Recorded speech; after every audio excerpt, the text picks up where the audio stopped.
Hey guys, my name's Nova, this is Film Express, and today we're going to be talking about the fourth chapter in the John Wick series, John Wick 4. Guys, the John Wick series is one of the biggest action franchises out right now, outside of the Marvel movies, outside of maybe Mission Impossible. The John Wick films have become event films at this point, and I'll be fully honest guys, I haven't been a huge fan of the sequels. Watching all the films back to back in a span of a couple days in preparation to see the fourth film, I realized that these movies are just not really for me.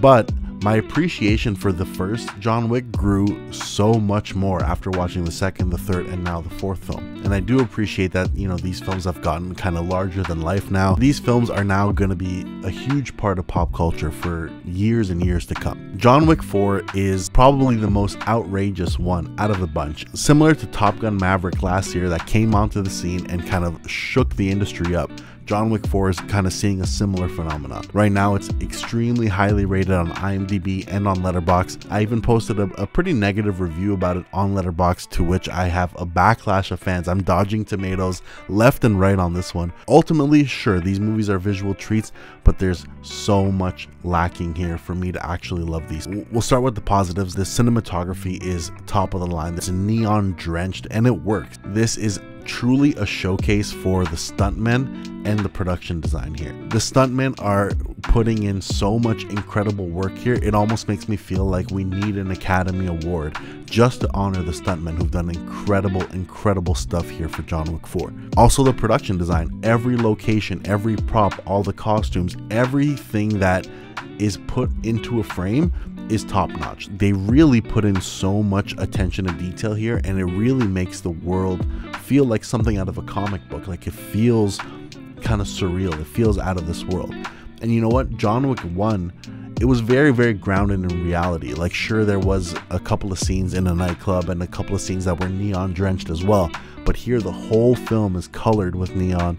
Every single lighting choice here is driven by like a high stylistic nature instead of just being natural to the scenes involved. Now I'm gonna be straight up, the action here is insane. Like, it is top notch for sure, but it's also very fatiguing. There were so many scenes that just went on and on and on, and maybe that's my fault because I watched 1, 2, 3, and then 4 within a span of a couple days, but I really just got tired of seeing the same fight choreography, the same gunplay, gun fu or whatever, that same type of action for 4 films in a row. Like, it really kind of started to wear on me. And sure, that's not to say there aren't some interesting kills and some interesting bits of action, but it's like you've seen the first one, you've seen the second one, they're all the same. In terms of the way Keanu moves through a location and kills people, it's always the same. There are a couple scenes in John Wick 4 that really attempt to push the envelope and kind of take things further as far as action films go.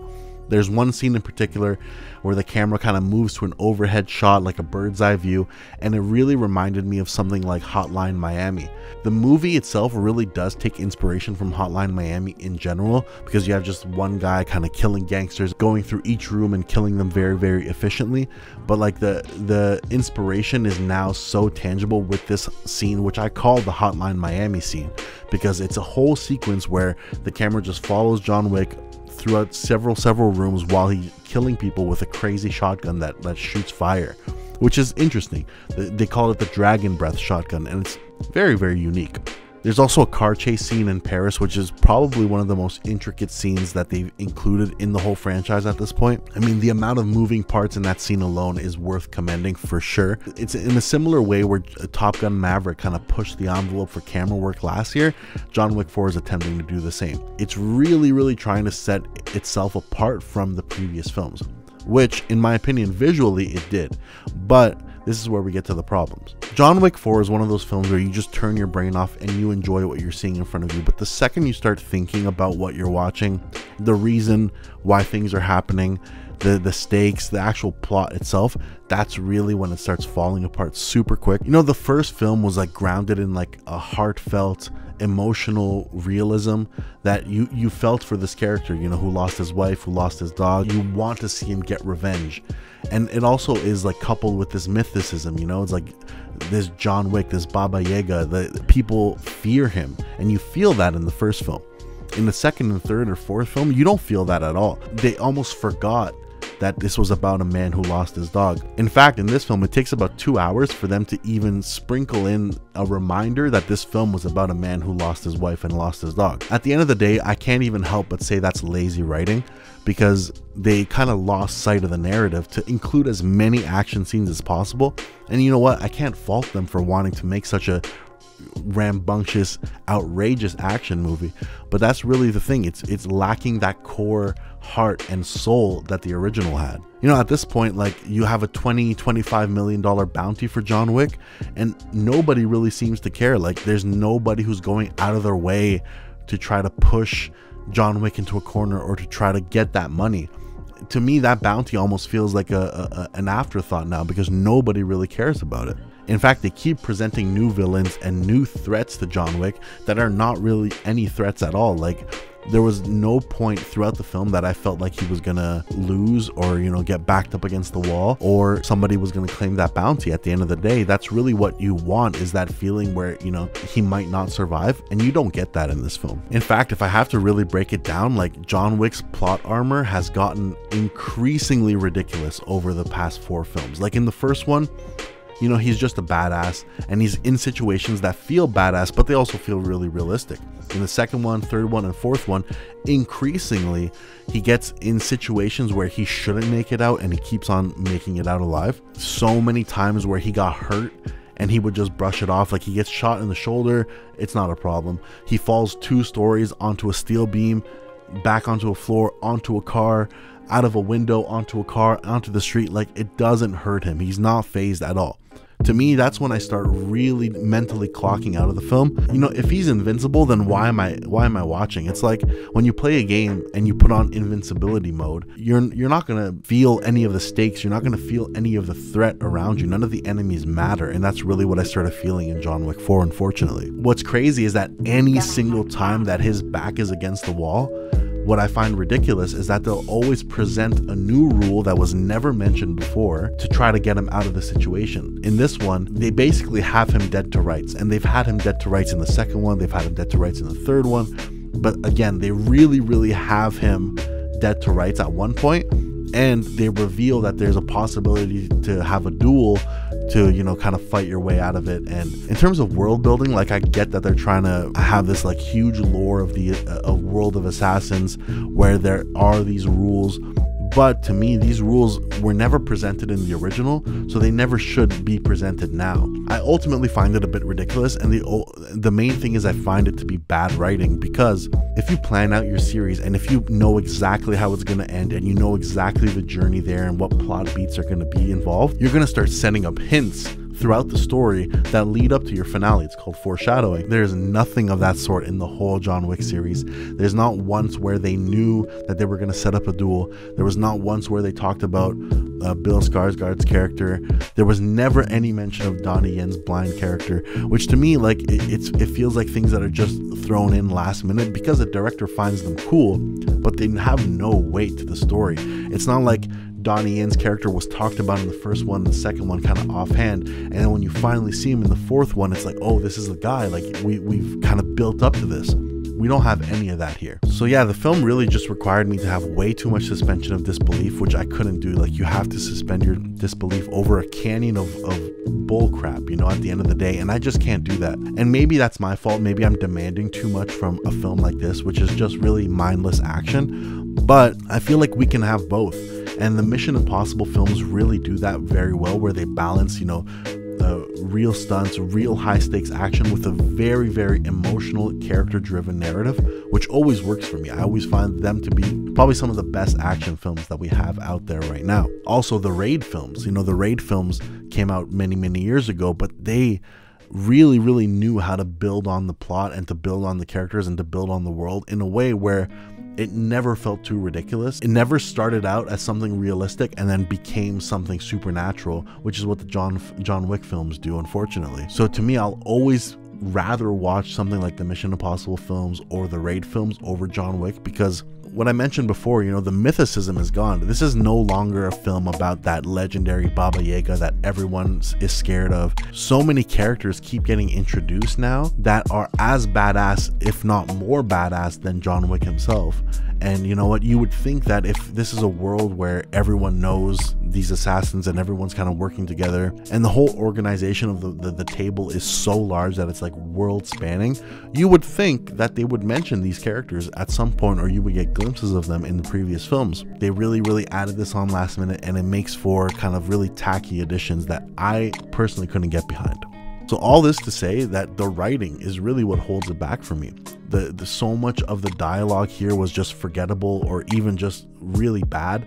There's a lot of lines where it's supposed to be like the emotional anchor of the scene, and it's just Keanu Reeves saying yeah, or I'm gonna kill them all. There's no personality to it, you know, and there's no real inventiveness to the dialogue, which, you know, in a pulpy noir gangster type of film like this, which is now on its 4th entry, you would expect them to try to do something different. They went the opposite route. They went with, you know, cranking up the action scenes to 11, taking it as far as they can with the action, and completely ditching any type of plot development, character development, or even great dialogue. There's not one line in the film that you can take out and, you know, quote to your friends. Whereas, you know, when you think of a great film, you think of a great action film, even you expect there to be some moments where a line is just so badass, or a character says something so badass that it like drives the scene forward.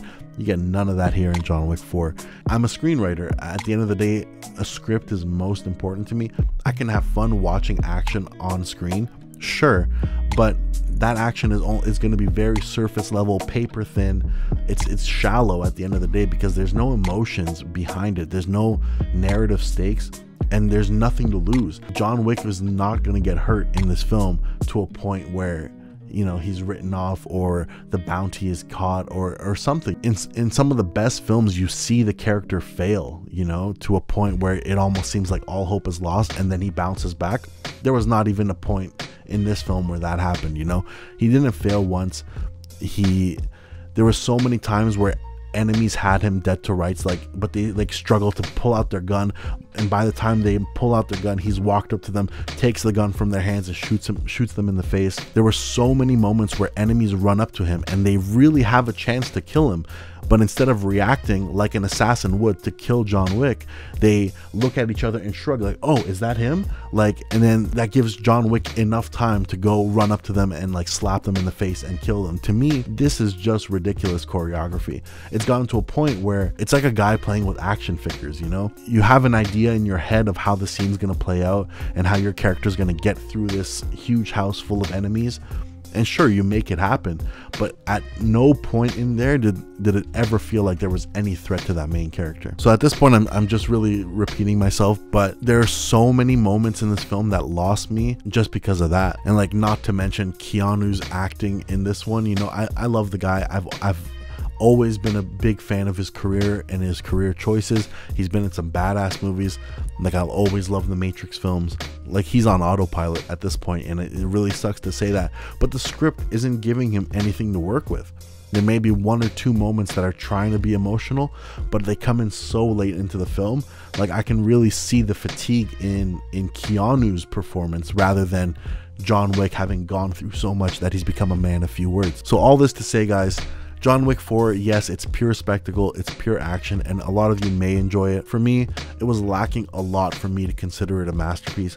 It's a fine film, it's nothing special, and it's nothing really that different than the sequels. You know, 2, 3, and 4 are very much, they're cut from the same cloth. It's almost criminal now to criticize John Wick 4 because everyone seems to think it's the greatest film ever made. I posted a review on Letterboxd kind of questioning a lot of the narrative decisions, kind of calling the film out for being a failure of a plot, being a failure of a narrative. And some of the reactions, you know, people have really just come at my throat for that one. It's almost gotten funny to a point, because people will call me boring or say that I must be fun at parties, or that I'm insufferable just for calling out flaws in a film that is super shallow. Like, this is not The Godfather, this is John Wick 4. This is the 4th entry into an action franchise where it's all about a guy flipping through houses, killing people with a gun. Like, to me, this is just a mindless, brainless action film, but you know, people see it differently, and that is really what opinion is all about, right? So I would just hope to say that film criticism is not dead. You know, John Wick 4 is not the absolute flawless masterpiece that people are making it out to be. I definitely have a lot of issues with this, and I don't even think I would rank it that highly it fatigued me to a point where I never want to see it again. I'm glad I caught the spectacle on a big screen. The stunts, the production design, the action choreography, the camera work, the lighting, all of that should be commended. But all of those things, it doesn't make for a good movie. You can paint garbage full of neon lights and make it all shiny and shoot it with the best cameras in the world. To me, it's not gonna fool me at the end of the day if you don't have a good story. So that's kind of my take on John Wick 4. I know a lot of you may not agree. It's been a lot of people's favorite film of 2023. To me, again, it's nothing special, but I had to share my thoughts. I just want to take a second and apologize for taking a couple of weeks off of YouTube. I've been super busy the past couple of weeks. Overall, I've been involved and trying to be active in a lot of productions happening in Toronto, whether commercial or creative. I've been getting my hands dirty as a camera operator, production assistant, producer, assistant director, all these different types of roles, and I'm learning so much, and I'm working with so many talented people. So I'm really grateful for that. But I've had these super long days, like 13, 14-hour days. By the time I get home, I really didn't have time to either watch a movie or review it. So I'm trying to play a little bit of catch up now. So for all the real ones who've even stayed to the end of this and who've listened to this and watched my review, thank you guys so much. Thank you guys for all the support. Guys, please like or please dislike and please subscribe to the channel. There's going to be a lot more reviews coming your way. My name's Nova. This is Film Express, and thank you so much for watching. Talk to you later. See ya.